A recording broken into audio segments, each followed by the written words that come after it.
turn it over to you. Great. And next slide, please.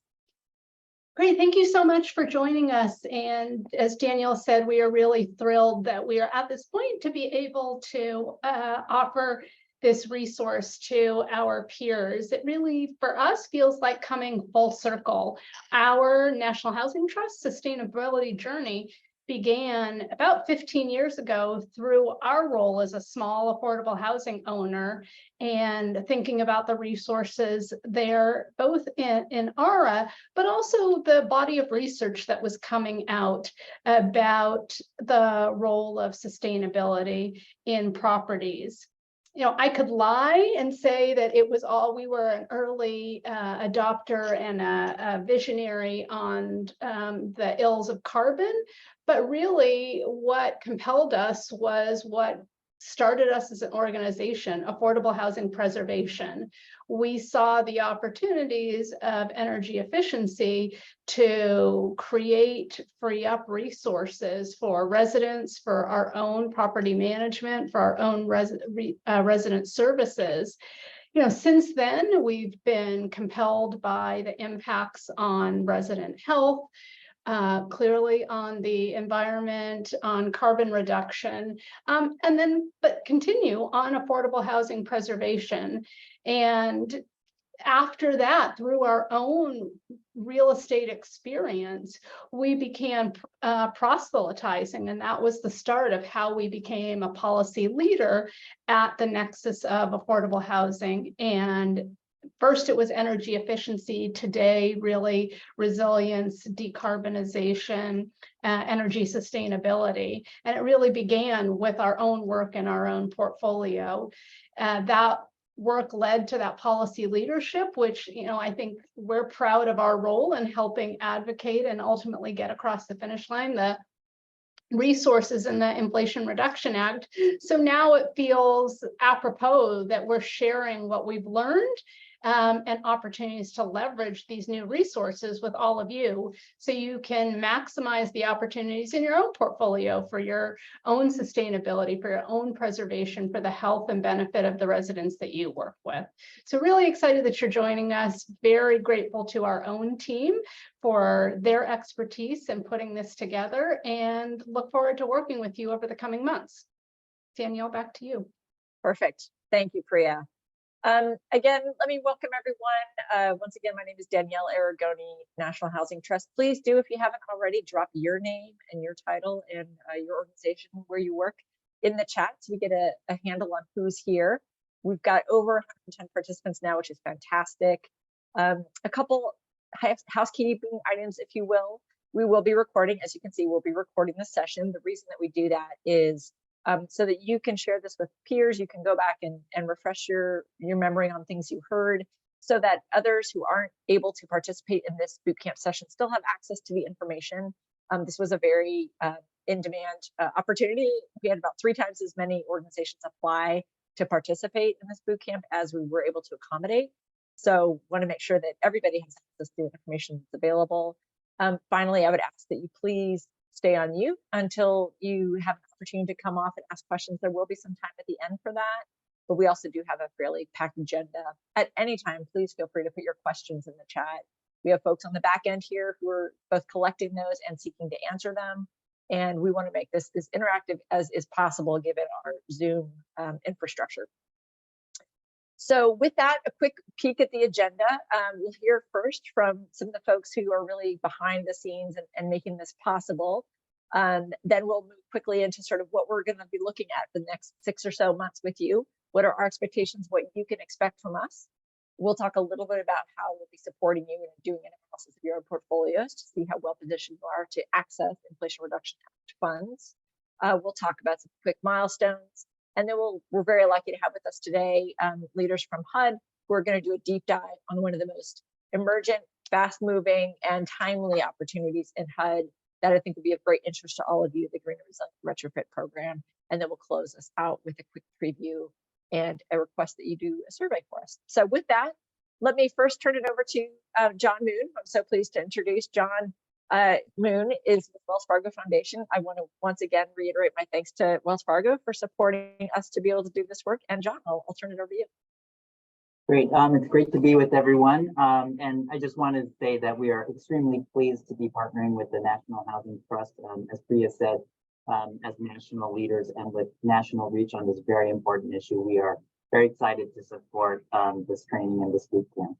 I just wanted to share a little bit about why this is important for Wells Fargo. But as I do, I'm calling in from New York. And I'm normally from California. And when I landed in New York 2 days ago, it reminded me of being back in California during wildfire season. I know Washington, D.C. is finally getting the smoke, but the sky literally turned orange.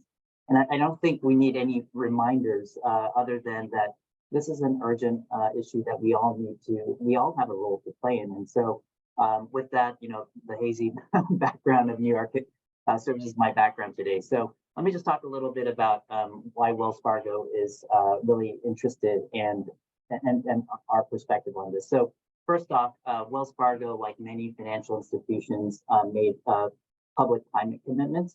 So ours is deploying $500 billion in sustainable finance by 2030 and being net zero by 2050. But within that, we have a commitment to support an equitable transition. And for that, with the most vulnerable communities, we know that the affordable housing is so central in many different ways beyond just housing. It, can deal with aspects of health disparities, economic mobility, and just a whole range of the centerpiece of communities. And so within that, there's an opportunity to really advance and to enhance climate goals. And so there are two pieces that are really important to us. The first is the issue of access, making sure that LMI communities and households are integrally part of this energy transition. We've seen the effects of uneven transition in the adoption of broadband, but as we see the transition to a new energy system, an energy system that's going to be interactive, an energy system that's controlled at the macro to all the way down to the appliance level. This is not just a change to cleaner forms of electricity, but how we get the most bioresource electricity. And it relates to other important areas such as EV infrastructure. So access is important, making sure that LMI communities and households have access to this transition, the transition within the energy sector. The second is cost. So, in addition to the transitioning to decarbonization, it's paramount that we are also keeping in mind issues of cost, because LMI households really don't have the ability to absorb any additional costs. And so being mindful about ensuring access while being attentive to cost issues. And we know, especially for owners and operators, this too is a paramount issue. And so we've got to do all of these things simultaneously, but we do have the provisions within the Inflation Reduction Act and other areas of that, like the Greenhouse Gas Reduction Fund. So it's an incredible opportunity right now. And so I'm just eager to hear how everyone is, especially the affordable, the developers and the owners are thinking about this issue. So I'm going to be listening attentively. So thank you very much for attending, and looking forward to participating. Thanks. Thanks, John. I'm really happy now to turn the mic over to Stockton Williams. One thing that you all may or may not know is that we are doing a sort of parallel boot camp for housing finance agencies. We recognize that a lot of your work is influenced by how HFAs understand these issues and support these issues. And so we are doing a parallel boot camp for HFAs, which I'll talk a little bit more about later. But Stockton represents the largest national organization who can speak for HFAs. So happy to have him here to welcome y'all too. Stockton. Well, thanks, Danielle. And I really want to say how happy I am to be invited just to say a couple of words on this call, because I think it's fair to say that the developers and owners of affordable multifamily housing have really been at the forefront for the last number of years in showing that it is possible on a cost-effective basis to implement energy efficiency and alternative energy in a way that directly and significantly benefits low-income people. It's a big abstract idea, and we know there's a lot of interest in it across society and government, But the place where the results, I think, are the most evident to date has been in this sector, our industry. And it's because of the work of the people on this call and many others in our field. And so from the standpoint of housing finance agencies, number one, we are also grateful beneficiaries of support from the Wells Fargo Foundation. I want to thank John and his colleagues because we are working with help from NHT to make sure that housing finance agencies can be responsive partners and financiers to all of you in using these new federal tools. And also to say to Priya and Danielle and the NHT team how thankful we are that you're really acting as the glue, connecting owners and developers, housing finance agencies, and federal departments to this opportunity. There's a lot of complicated rules and regulations, different funding streams, even for those of us with high tolerance for complexity in affordable housing. This is a lot, but there is so much here that I think we can do together.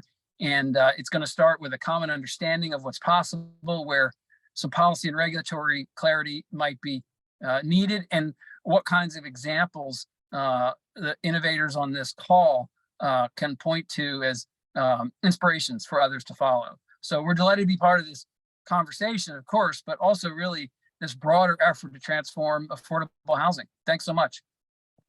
Stockton, thank you. Really wonderful. Appreciate you being here. Finally, I'm really happy to have Heather Clark with us. Heather is working at the White House Climate Policy Office. She will tell you that she's also been keenly interested in this work and the role of owners and developers. So Heather is with us as well and has some remarks too. Heather, I'll turn it over to you. Great, thank you. And I have a few slides too, Danielle.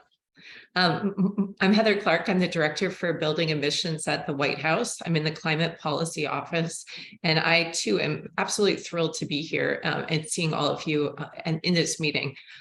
Earlier in my career, I started out as an affordable housing developer. I worked for many years in that space. I have a huge amount of respect for the work you do, bringing high quality, affordable housing to communities that are most in need. I also know how complex it is to make these deals work. So we are working very hard within the White House and working with the agencies to make these programs through IRA be easily available for affordable housing. We understand the issues of the needing to be able to stack, braid, and impacts on LIHTC basis and other key components here. So this is always top of mind in our conversations, and we are listening to all of you to really make these programs work for you. So I wanted to give a little bit of framing of how we're seeing the opportunity for IRA and also build the infrastructure funding to benefit affordable housing so that to help you with your portfolios over the next few years and going forward.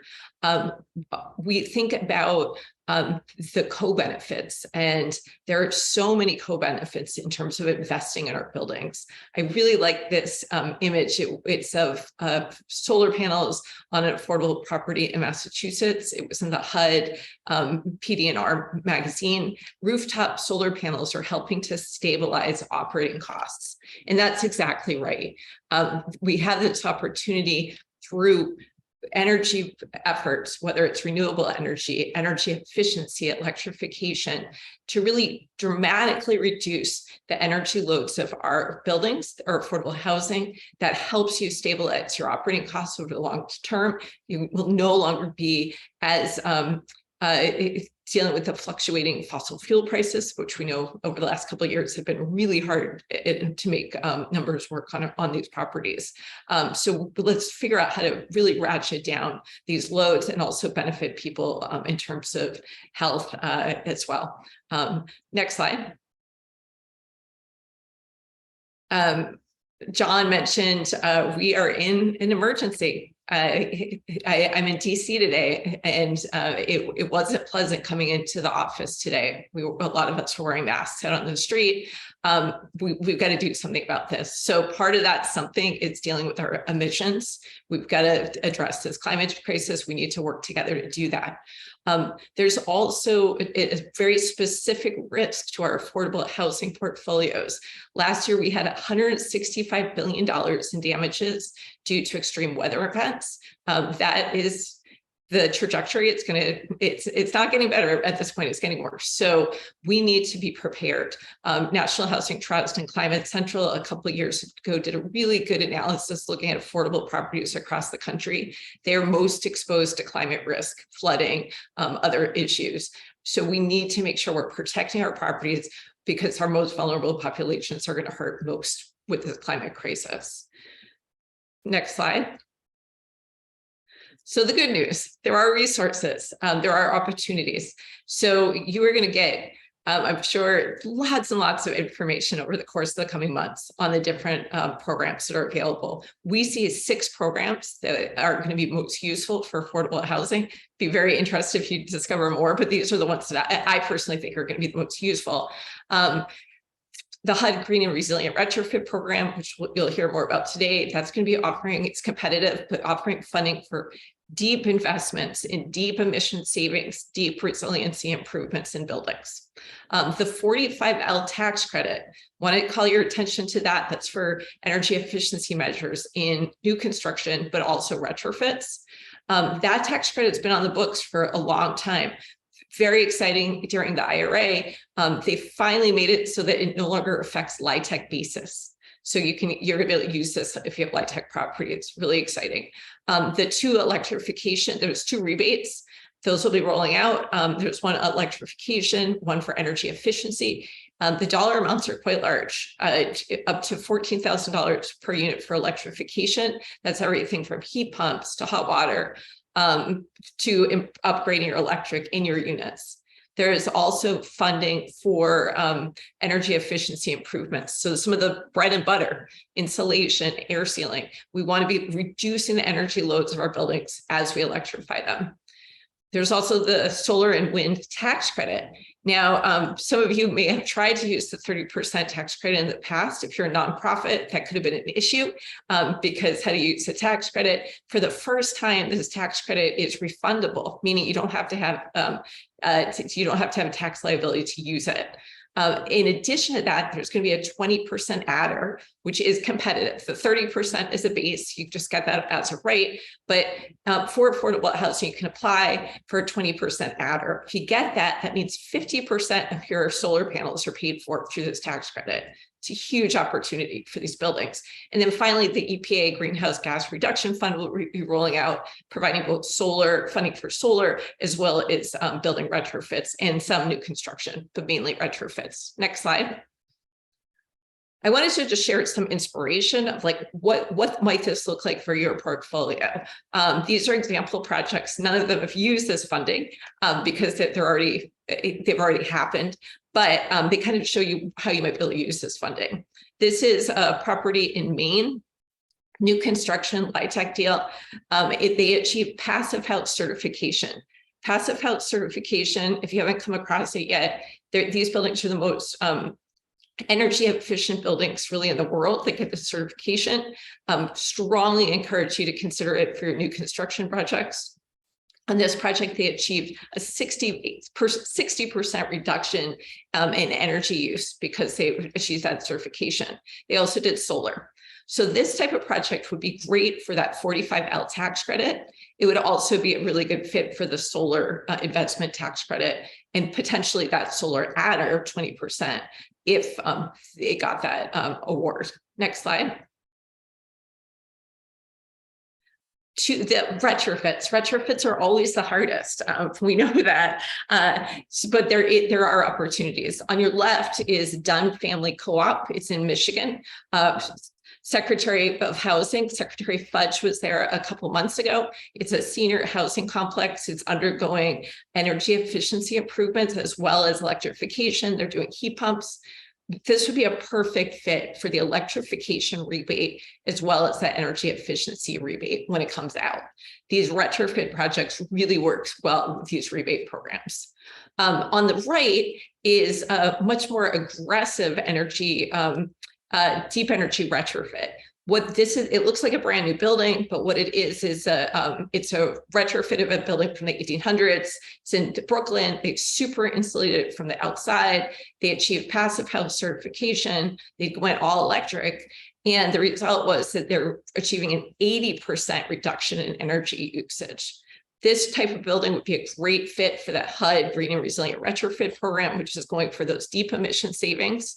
A great fit for the 45L tax credit because it's achieving deep savings, and it would also fit the rebate program. So it's stacking. How do you stack these programs? Before you start stacking your incentives or thinking about it, wait for guidance from Treasury, wait for guidance from DOE and HUD. We are working to make these programs stack and grade, but there will be specific guidance coming out soon that's going to help you think about how to do that. Next slide. And then finally, the solar investment tax credit, great opportunity. As I mentioned, on your left is a property, Lincoln, Nebraska, where this is not on a LIHTC deal or affordable housing deal. It's a community solar property where people can participate and buy solar from this community solar property. What they did here is they developed a special relationship with Habitat for Humanity. So Habitat for Humanity is getting its homeowners are getting really low electricity from the solar property. 45L, I mean, not 45L, but the solar tax credit would be a great fit. On the right is Savannah Apartments. It's in DC. This is a National Housing Trust project. They did a really wonderful energy efficiency retrofit of the building. They also installed solar on the roofs through a community solar program where residents are getting reduced costs on their electricity rates because they're subscribing to that solar program. Again, great fit for those solar tax credits. So hopefully that just gives you a little inspiration, something to chew on as you start thinking about how these programs are going to fit in your portfolios. And I'd just like to encourage you to think about how to achieve these co-benefits, the deep emission savings, the deep energy efficiency, resiliency. We need to do it all. We have to prepare these properties. We are going into we're in the midst of a climate crisis, but we're walking into something that's going to be even harder. Every dollar that we invest in our buildings today needs to help prepare them for this future. And then finally, I just wanted to say that we are going to get to this clean energy transition. Let's figure out a way to do it so that we benefit all people. And I think all of you in the affordable housing space know that best in terms of equity.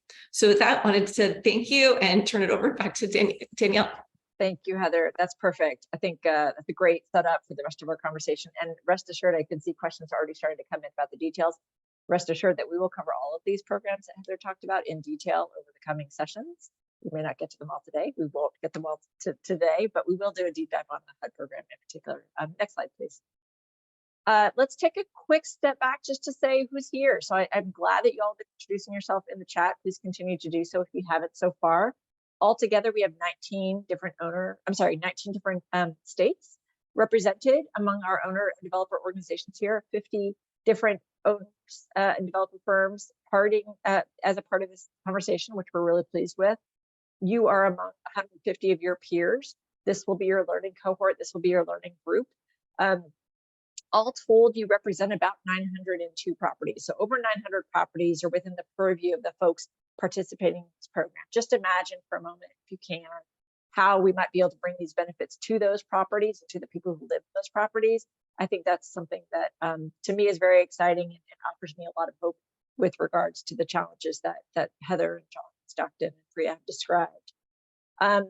So as I mentioned, that you are part of the puzzle here. There are HFAs. We'll show a map in just a second in terms of who is represented from the states there. But let's go to the next slide. I won't, in the interest of time, I won't spend too much time on this. I think, we know that there is that's a great question. I don't know units among the properties, but we'll find that. Thank you. In terms of setting the context, the climate crisis is real. It is here. This also represents a very real economic burden on a daily basis for our residents. We recognize that the climate crisis that we are experiencing also represents a pretty existential threat to affordable housing, period, to our ability to deliver safe and secure housing for people who need it. We know that there's a groundswell of interest in this, particularly among state and local governments who are committing to higher building standards, but that's working against some forces like increasingly expensive costs to develop affordable housing. There's a lot swirling, there's a lot at play. We understand that. We're going to be bringing all of that to the discussions in the coming sessions. Next slide, please. So we want to get a little bit deeper in terms of who's here. We'll do this quickly just to get onto the meat of the matter, if you will. But we have a couple polls here. First, let us know. We know how many portfolio units are included as a whole, but roughly how does that shake out? If you wouldn't mind giving us a sense of how big is your portfolio, just so you can get a sense of who else is here. You'll be able to see these results in real time. And then secondly, we also really wanted this to represent a wide array of within developer organization. So let us know where you sit within your organization broadly. If we didn't get your category captured here, and if you click other, maybe just drop a note in the chat as to what your role is, so we have a sense. All of this information, again, is going to help us design programs, design sessions, and bring case studies to you that we think will be most relevant. We'll also be thinking about how to sort of play with peer groups and maybe break out the development folks from the sustainability folks. So please take another half a second here just to click your answers. We'll give it 5 more seconds. These should be easy questions. No, not too much brain damage in answering these, we hope. And then we'll show the answers for everyone. Okay, Madeline, let's close us out and see how we did, what the answers are here. Okay, so pretty even split in terms of the size of the portfolios among participants here. You know, equal numbers of smaller ones versus kind of mid-size. We definitely want to target this program to small and medium-sized owners. I will say one of the things I failed to mention is that all of your nonprofit developers, that was an intentional choice on our part. We want to prioritize your participation, and so know that you are among nonprofit peers. I hope half of you represent the real estate development parts of your organization, but really happy to see some of the asset management folks here too, and executives. But please do contribute to the chat again if there's any more detail you want to share about your role. But hope this gives you a sense of who else is here and who is among this peer group with you. So next slide, please. I mentioned previously the idea that there are a number of different ways in which we want to get your interest, right? So we want to be able to develop programs that are going to be responsive to you. One of them is in the application that you can make it completed before being accepted to the program. We heard from you that you're very interested in understanding what is the specific role for nonprofits in this. We heard a little bit from Heather about how some of the IRA provisions have been altered to enable nonprofits to benefit from them. But some of the other things that you talked about with regards to your interest were, you know, how does this work for both rehab and new construction? How can this be braided with existing or new federal, state, and local funds? How do we do this all while limiting tenant displacement and inconvenience? These are real people who live in these units, and this is a lot of work we're talking about undertaking. How do we do it in a way that's going to be most protective of their quality of life? And then finally, how do we think about small and scattered site portfolio challenges? So all of these data points for us are really helpful. We will be covering again all of these as we move ahead. Next slide, please. Our expectations very quickly of you. We're going to offer, 10 to 12 sessions, some of which we'll call required, some will be more optional in the form of office hours over the next 6 months. We will be offering a portfolio screening to you all here in a moment about that. We'll be offering some peer learning opportunities for you all and some deep dives on programs, the first of which is happening today, including some direct remarks by federal agency representatives. What we're asking of you, we're asking that you come consistently, that you are willing to share both with this group and with peers outside of this group, whether it's your housing finance agency or other organizations who aren't participating.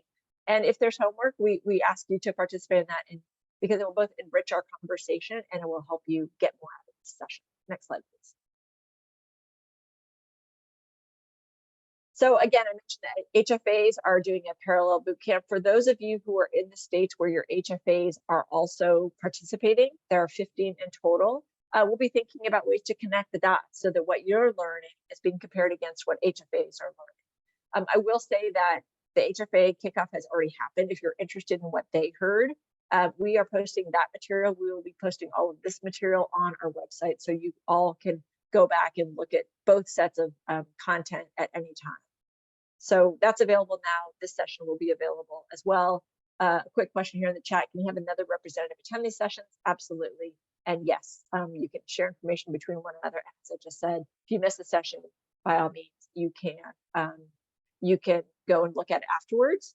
Deborah, it's not too late for another HFA to join. We welcome to have more HFAs. We're now, I think we have 32. We'd love to move that higher. So please ask your main colleagues there to join us. Next slide, please. All right, let me turn it over to my colleague, Michael Miranda from National Housing Trust, to talk a little bit about what you can expect in terms of the portfolio analysis. Michael? Hello, good afternoon or good morning, depending on where you are. So we have a quick slide, but a portion of this boot camp will be the technical assistance that the 50 participating organizations will each receive to answer some of the technical questions that you have to be able to access the resources provided by the Inflation Reduction Act.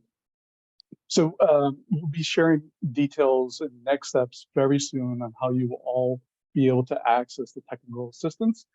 Stay tuned for that, but we'll share that very quickly. And I'll turn it over to Todd, my colleague, for the next few slides. Great, thanks so much, Michael. Hi, everyone. My name is Todd Novick. I'm the Senior Director of Sustainability Policy at the National Housing Trust. I just wanted to spend a quick minute kind of providing an overview of the status of implementation of all of these opportunities. I think it's probably an obvious question in all of your minds. You know, where are we in this process, and when is funding and technical assistance or tax credits going to become available? So starting with the HUD Green and Resilient Retrofit Program, the NOFOs are out. As you'll hear in a few minutes, there is program funding available to apply for right now. This is the first program that where there's funding actually, you know, out on the street, so to speak, for affordable housing developers to access. And we also already have an application, the first application deadline, which is the end of this month. For the DOE home energy rebate programs, state energy offices have funding now to begin planning for their allocation of rebates and how they will distribute the funding. I'll say this is a great time to engage your state energy office to make sure that they are aware that there's a need and interest in accessing these funds for affordable housing. The state energy offices will have some discretion in terms of how they prioritize this funding, and we want to ensure that they are focused on low-income housing and affordable multifamily housing. The next significant milestone for their home energy rebates program is for DOE to release detailed guidance to the state energy offices that will sort of outline, you know, the parameters of the rebate programs and what states need to include in their spending plans. States will have to submit spending plans to DOE for approval before they start allocating the rebates. And we're expecting a guidance next month to provide that information to state energy offices in terms of what should be in those plans and what should be a part of their program design considerations. In terms of the EPA Greenhouse Gas Reduction Fund, EPA a couple of months back put out an implementation framework that really outlines the details of the competitions and identifies EPA's main priorities for this funding. And importantly, one of EPA's priorities is decarbonizing existing buildings, including affordable housing. So the next sort of step in the process for the Greenhouse Gas Reduction Fund is we are expecting EPA very shortly to release NOFOs to make that funding available. And it could even be later this month, or if not, most likely sometime in July. In terms of the tax credits, we are expecting, we understand that Treasury is currently working on guidance for the 45L new energy efficient home credit. And then for the low-income communities bonus solar tax credit, just last week, Treasury and IRS released a notice of proposed rulemaking that details how they plan to implement the solar bonus tax credit for low-income communities. And as Heather mentioned, this is a competitive program. And the notice will provide information on the selection criteria, application requirements, and other important details. And the Treasury is accepting comments on this particular their current proposal. Comments are due at the end of June. NHT will certainly be submitting comments, and I invite folks to check out the notice at the link here, and certainly weigh in if necessary. Next slide. And with that, I'm pleased to introduce Sarah Molseed, who is the Acting Deputy Director of the Office of Recapitalization at HUD. Like I said, the GERP funding is available now, and Sarah is going to provide us an overview of the GERP cohorts and how to apply for funding. Thanks so much, Sarah, for joining us. Thanks for having me. We're pleased to be here. As noted, I'm the Acting Deputy Director of the Office of Recapitalization. We are in the Office of Housing and the Office of Multifamily Housing within HUD, and we are charged with both designing and implementing the Green, Resilient, and Retrofit program with the funding that came through the IRA. So we're going to go through today mostly just an overview of the cohorts and the funding. As mentioned, we have our NOFOs live on the street right now. There are 3 different NOFOs out there. The first funding application is at the end of June, so it's coming up quickly. So we're focused more on kind of how to apply for the money today, although I'm happy to field questions of what happens after if you are fortunate to receive an award of that funding as well. So if we want to just kind of dive right in and head to the next slide. So just as a quick overview, and some of this has already been presented, but the IRA authorized $837.5 million for grants and up to $4 billion in loan authority. So we have a good amount of money to get out there to help our affordable housing properties.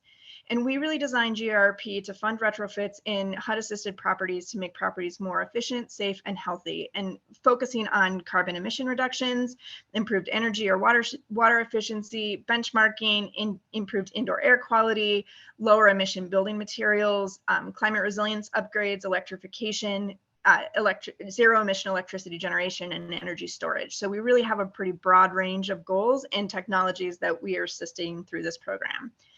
The statute also set forth who was eligible for these funds, and it is a relatively narrow universe in terms of affordable housing, but it is within the HUD portfolio. So funding to be eligible, it's primarily Section 8 project-based rental assistance contracts, Section 202 projects, and Section 811 projects. So if you could go to the next slide, please. And so what does GRP pay for? We pay for a very, very broad range of utility efficiency measures, climate resilient measures, and carbon reduction measures. Basically, we've designed this to be as broad ranging as possible. We have some programs that are very owner driven for owners to come to us and tell us what they want to fund, and some project, our largest program, which is utilizing HUD contractors in order to help owners identify the most effective and efficient technologies for their buildings that work for them where they are. And so I'm not going to read through all of these different items, but you can see that we really did try to hit a lot of different issues and technologies and scopes across all 3 of these to serve our dual goals of the energy efficiency and climate resilience measures in our in the HUD assisted affordable portfolio. Next slide, please. And so more detail on who can apply. It's Section 8 PBRA owners, Section 202, Section 811, any property that had converted to RAD prior to September 30th, 2023, or excuse me, September 30th, 2021. That's an important distinction. And then there's a few other small programs such as 236 owners that are still receiving IRP payments. We have a full list of the eligible programs in the NOFOs. We suggest folks look at that and reach out to their account executives to determine if you're eligible for that funding or not. You can also reach out to us at HUD in order to determine if you're eligible for that funding. But importantly, public housing is not eligible. Project-based vouchers that come through a public housing authority are not eligible, and mod rehab contracts are not eligible. So we would love to provide funding to those, but unfortunately we're constrained by the statute and the programs that were listed within that statute. So next slide, please.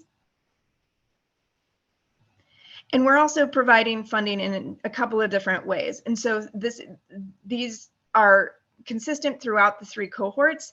First is that we are providing the option for grants. If you do a grant, there's an affordability restriction for 25 years. We expect that a lot of our nonprofit owners may seek that grant funding, But we've also provided funding through surplus cash loans, and we've designed the surplus cash loan in order to work with low-income housing tax credits so that the funding does not take away from the eligible basis for the tax credits.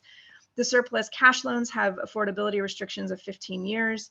The repayment of those is going to be a percentage of the annual surplus cash, and that's payable to HUD, and it'll be either 25 or 50%, depending on which cohort you apply for. The loans would have an initial term of 15 years or be coterminous with the first mortgage on the property, and they would carry a 1% interest rate. And we've had a lot of questions so far about that 15-year term and the 15-year affordability. And I would like to reassure HFAs and owners and developers that we do want this to work with the tax credit program with the 15 years. And we lined that up with the initial tax credit compliance period, but we also have a lot of language in our notice that allows us to extend those terms. And so owners shouldn't be worried about balloon payments. They shouldn't be worried about default at the end of those initial terms if they are 15 years. HUD is willing to extend those in order to continue rolling the affordability and those benefits forward. So we are committed to making those work with other financing products. Next slide, please. So let's talk about the 3 different cohorts. In designing GRP, we really wanted to take an approach to meet owners where they are. And that's why we have these 3 different programs. The first one is the Elements Awards. Those are funding for specified investments that are listed in the NOFO. They're very owner driven, and they're designed for transactions that are already underway. We also have Leading Edge Awards, which are again very owner driven and are designed to fund very ambitious initiatives, including owners that are achieving net zero ready or net zero certifications.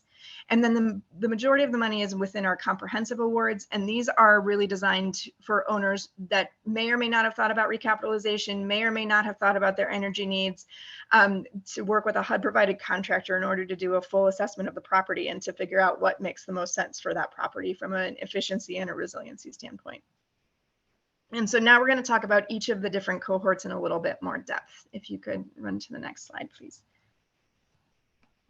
So first is Elements. So just by the numbers, we have 140 million available funding in Elements. And we are awarding that in up to 750,000 per project maximums and a 40,000 per unit maximum. So these are more modest awards, but we do have a number of them available, and they're again designed for the transactions underway. If you could flip to the next slide, please.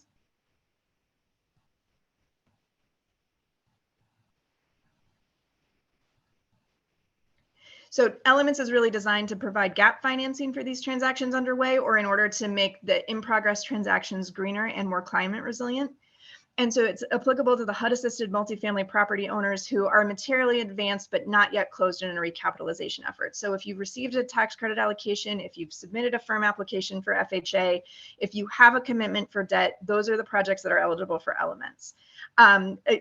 Similarly, a recent Section 811 or 202 Capital Advance Award would work there too. This is applicable to the 811 PRA programs that are run through state HFAs and the new 202 awards that have been made in the last few years. Owners are able to select from a pre-approved list of the eligible items such as heat pumps or sustainable building materials, clean backup power. There's also a lot of ability and Elements to build your own program in terms of if you can demonstrate that there's going to be an overall energy reduction of a certain percentage, you're able to get funding for that as well.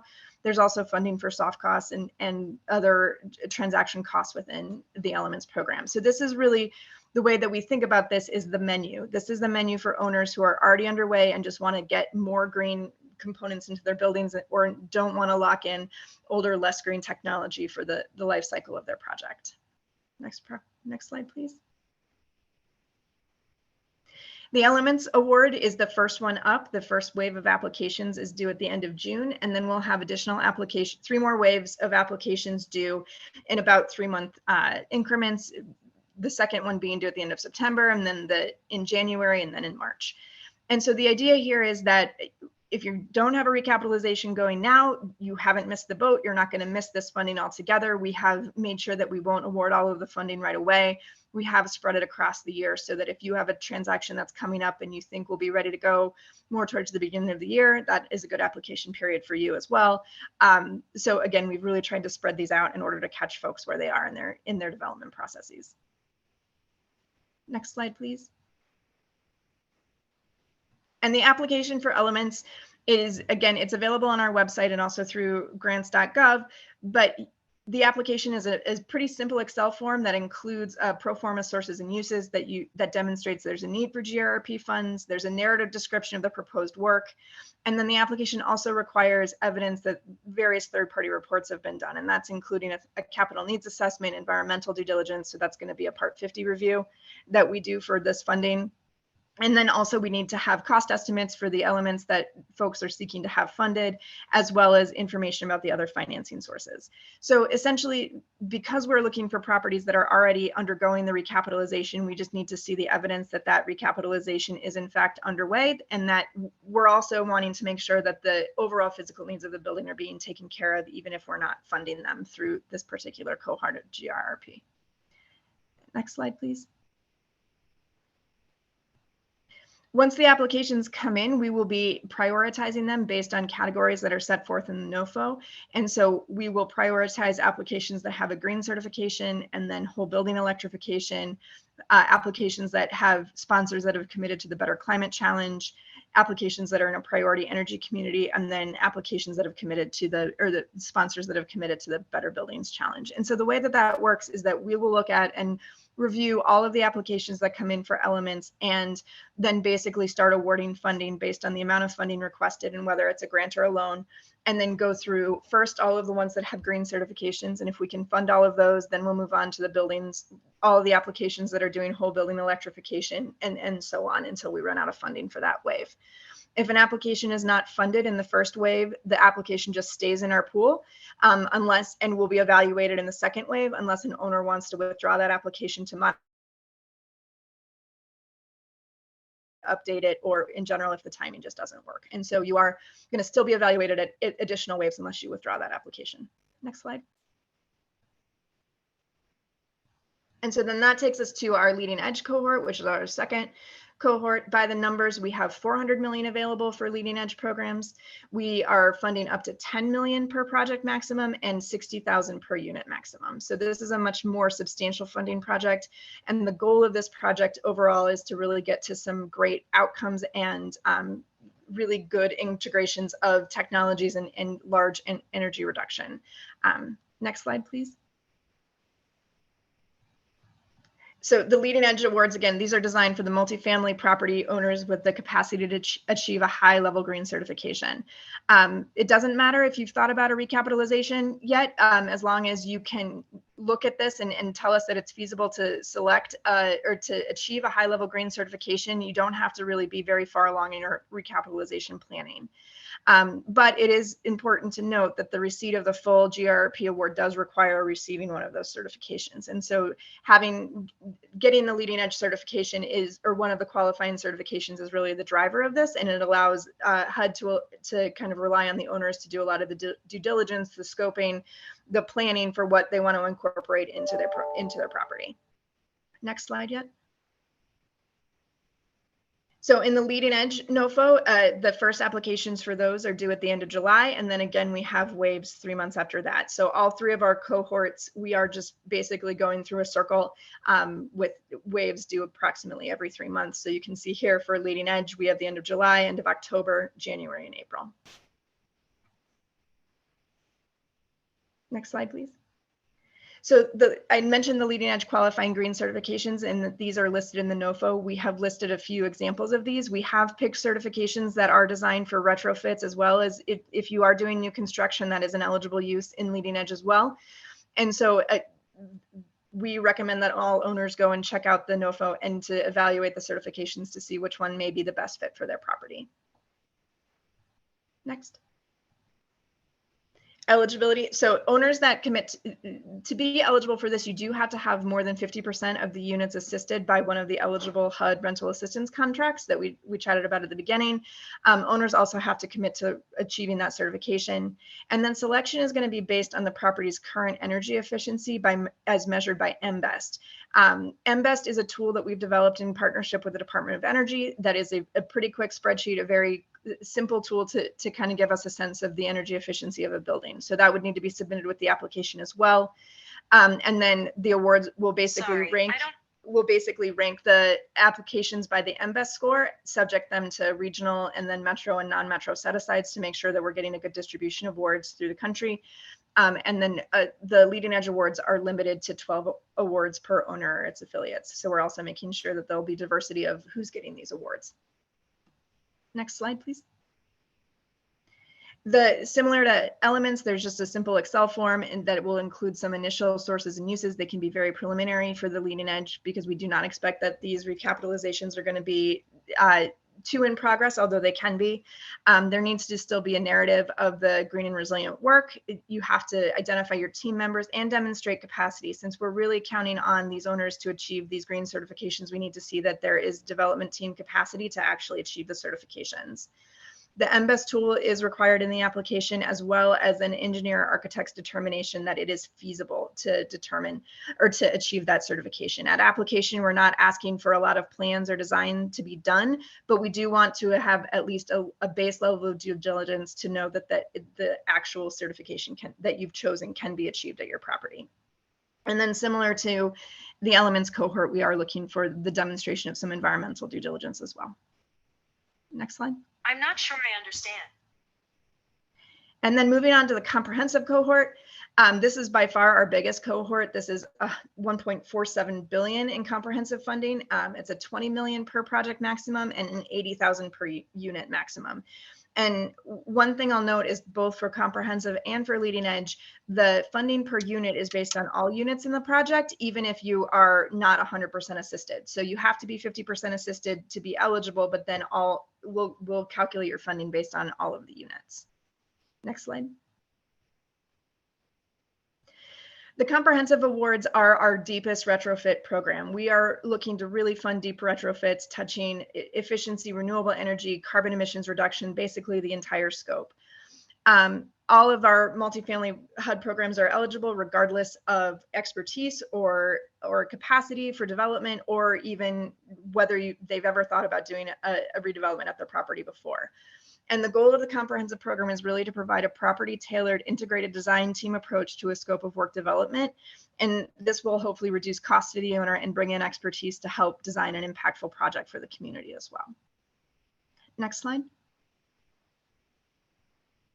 So the comprehensive NOFOs are going to be due at the end of August, and then end of November, end of February, and then the end of May. So again, each 3 months, same principles apply in all 3 cohorts. Your application will remain in the pool to be evaluated at the next wave if it's not selected in the first wave, unless the application is withdrawn or updated.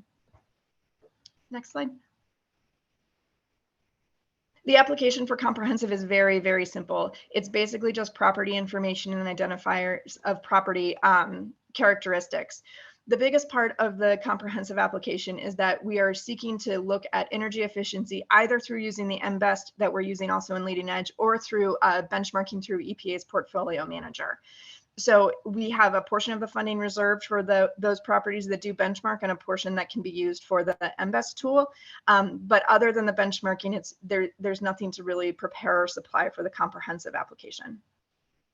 Next slide, please. So eligibility, as I mentioned, the property must have more than 50% of its units assisted by one of the eligible contracts. And then the property must agree to work with the HUD procured contractor throughout the GRP rehabilitation process and the retrofit process.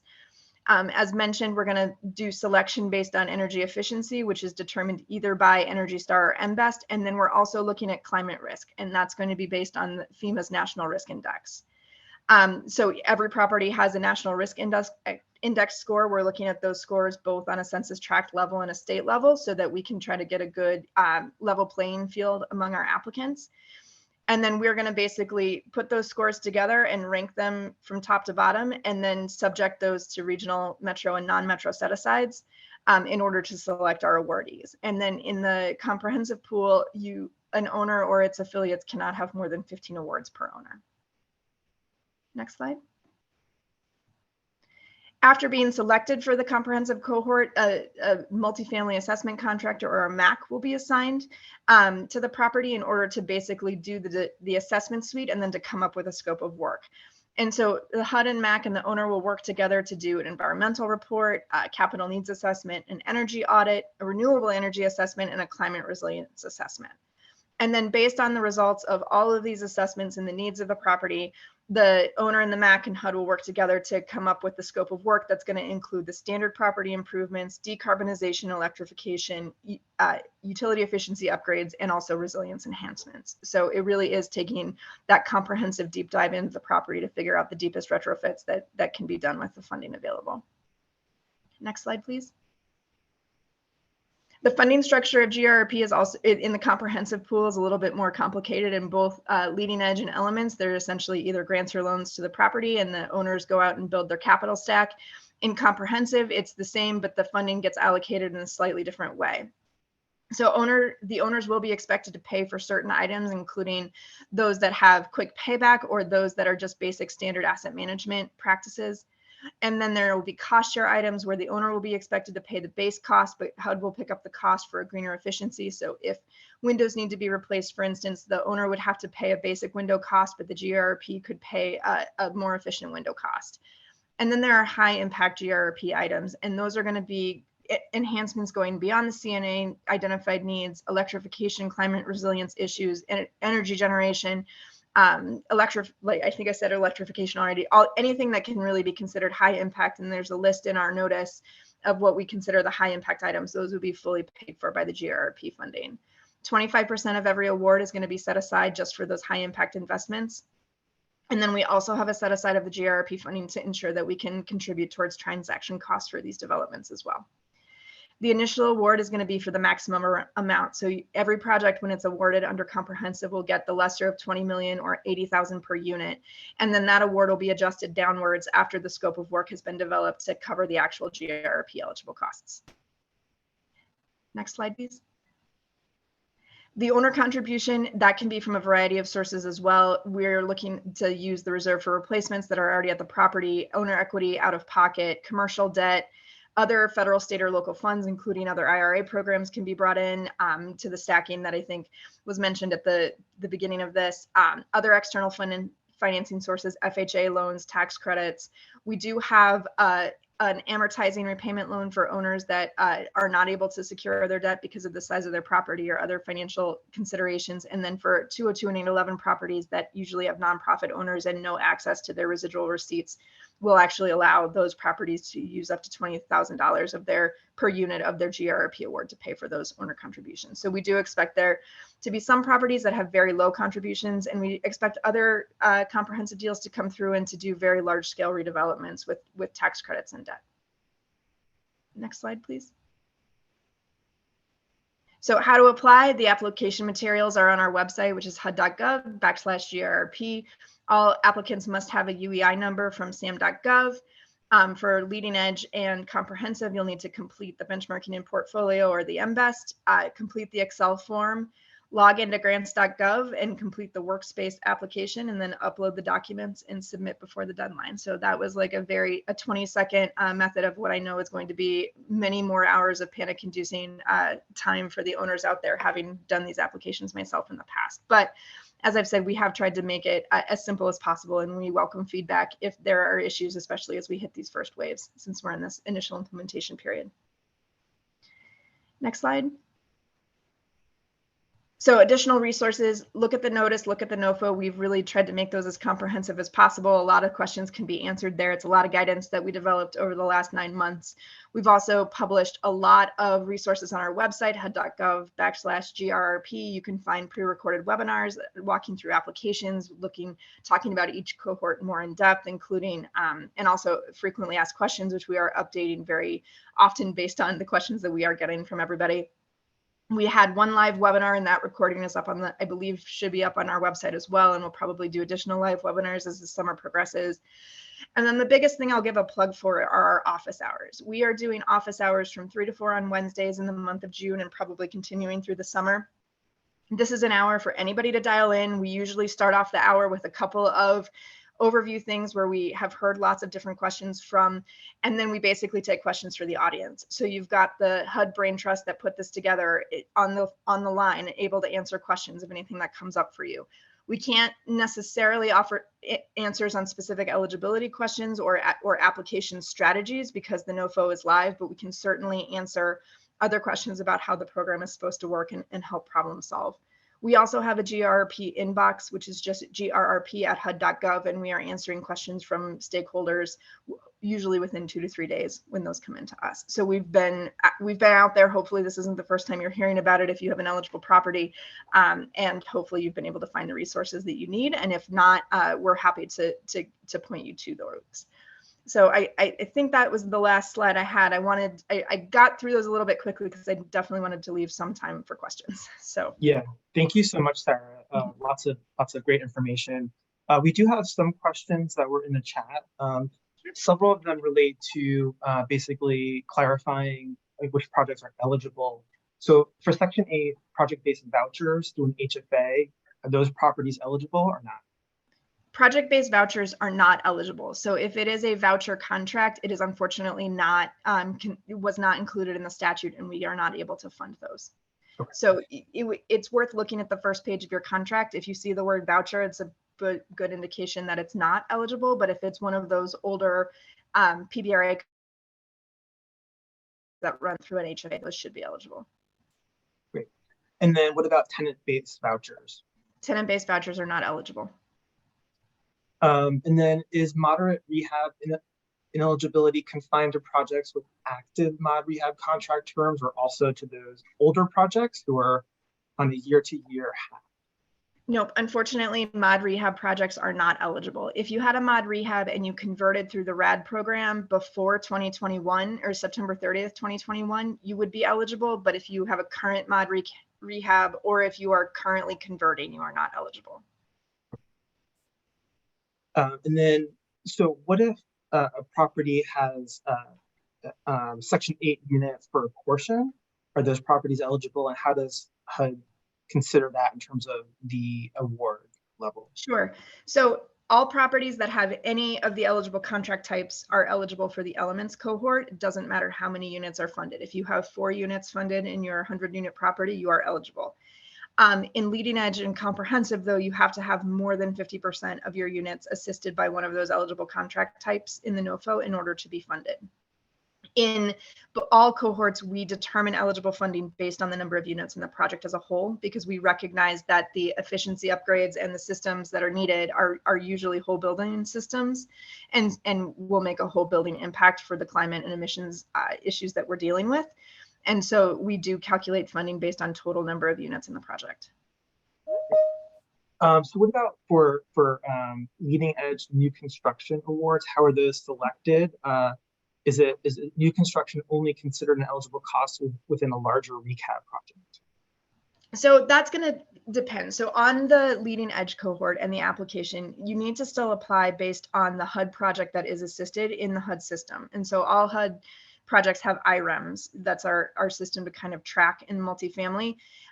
So you should apply based on what's in our system, what's in IREMs, based on the number of units and the building that is currently assisted, even if you're moving that building or going to tear that building down and reconstruct it, so that we can rank those awards based on inefficiency, because it's the inefficiency of the existing HUD building.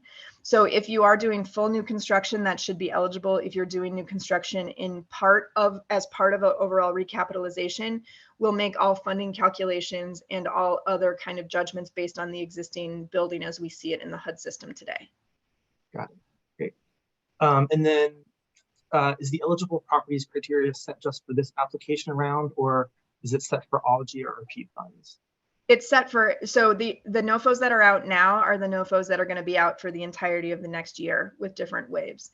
There's possibilities that if we get feedback or if we see that something is not working after the first few waves, that we could make some changes in there. But the eligibility is actually set by the statute, and we've just elaborated on that and provided more color in the NOFOs in order to make sure people were clear from the relatively brief statutory language of who was eligible. But we really can't change the underlying programs that were listed in the statute. Well, those were the only questions in the chat. We still have a few more minutes if folks want to come off mute. If you have any questions, please feel free. In the meantime, I will say that, here we go. What is HUD's energy benchmarking program, and how does that translate into the needs or qualifications that affordable multifamily property owners should consider to be eligible for the available funds? Sure. So HUD, so we did get, as part of the IRA, there was also I think about $42 million for benchmarking, and that program is currently being set up as well through the Office of Multifamily Housing. That program we expect to be live this summer and will provide resources to owners in order to benchmark. So in GRRP for comprehensive, because we're asking folks to benchmark before that program is fully up and running, there is also a reimbursement option for owners who choose to engage help to benchmark. I believe that reimbursement number is about $2,500. So for the comprehensive, you do need to do benchmarking either on your own or through the HUD program, or on your own and getting reimbursed to apply with the benchmarking portion in comprehensive. Regardless, for all of our, I believe for all of the cohorts, we do require a pre-construction benchmarking exercise be done so that we can judge metrics for this program before and after. But that's something to have for awardees, is that requirement. And the benchmarking is part of in the comprehensive program, particularly, the benchmarking is part of evaluating, what the energy usage is and what the scope of work should be. Great. So I hope that answers it. Any other questions that folks might have? In the meantime, I will plug the office hours. NHT has taken advantage, and really appreciate how accessible HUD has been to address questions. So would encourage folks to look into that if you do have any additional questions. And just have one more here. Does the owner apply directly to HUD, or is there a state agency that would act as the applicant? No, it should be the owner that's set up in the HUD system, or if you're not set up in the HUD system for 811 PRAs, it should still be the owner of the property that should apply. All right, with that, Sarah, thanks again for being here and for the many opportunities to learn more about the program. I really appreciate it. And with that, I'll pass it back to Danielle. Thanks. And thank you again, Sarah. Super helpful. And I think, Sarah's being here today is a good illustration of what we hope to do with this boot camp, which is really go deep on the program guidance that each of the agencies are going to be releasing in support of these programs. I don't know if you are keeping count, but there's at least 4 different federal agencies that are implicated in the programs that we talked about today: Treasury, DOE, EPA, and HUD, all of whom have very different perspectives and histories and contexts around affordable housing. And of course, we have trusted friends in HUD that we really have counted on, but we'll look to the experts from those other agencies as well to come and both share with you all what they are seeking to do through their programs, but also to hear from you all. I think particularly for agencies that are not as familiar with multifamily affordable housing, it's really critically important that we make known to them what is working and what is not. And the Treasury notice that Todd shared earlier, where they're seeking input, don't miss chances like that to share your perspective on what Treasury could be considering, should be considering, in order to ensure that these IRA funds work for you and working properties that we're aiming to support here. With that, again, thank you, Sarah. I just want to give you a little bit of a preview for the next couple sessions. Mark your calendars now for June 22nd and July 20th, where we'll reconvene. We will, again, go deep on some of these issues that we talked about. We haven't quite figured out which session goes with which topic yet. There's a lot swirling, and we're going to try and peg the topic for that particular session to the most current information that we have at the moment. One of the things we will be covering in the next couple sessions is